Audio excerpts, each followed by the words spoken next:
Hi, I'm Marla D, and if you're wondering what the organizing gene is and why you didn't get one, well, I've got answers.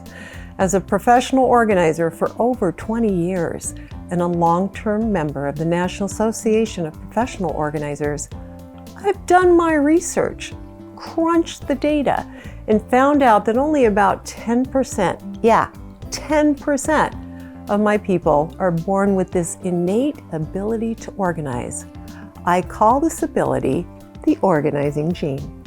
You've seen them and you've been in their homes. I know you have. These people breeze through a space, just putting everything in order, making it feel like magic, rather like those shows on HGTV. Unfortunately, born organizers can make the rest of us think this is something we should just know how to do. Like sitting down to play the piano without ever having been taught how? Would you expect yourself or anyone else to be able to do that? I don't think so. Let me share a different way of thinking about organizing.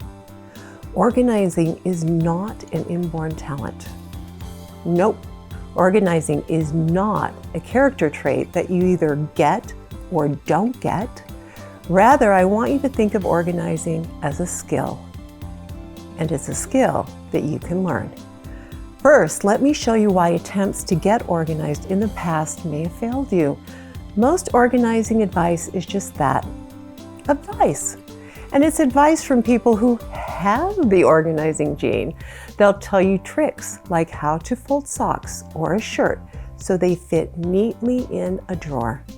But for people born without the organizing gene, this kind of advice can make you feel even more hopeless and frustrated. Now, true confession time. I was born with the organizing gene. What a surprise. But what about the people who weren't born with that ability? How was I supposed to help them? How was I supposed to teach them so that I could go in there and get their space organized and then know that I could lead them with the sense of confidence that they could keep it up? Well, I realized I needed some steps. I created a simple set of steps that transform the mystery of organizing into making one decision and taking one action at a time. Let me show you just how different this approach is from the norm. Take Linda. She decided it was time to finally organize her closet. She went in there every single morning and somehow it had filled up. I mean, literally filled up with stuff. So she did what we all do. She went to the Container Store and walked the aisles. Well, if you've ever stepped foot into the Container Store, you probably know just how she felt. Pretty overwhelmed. I mean, it was fun, but overwhelming.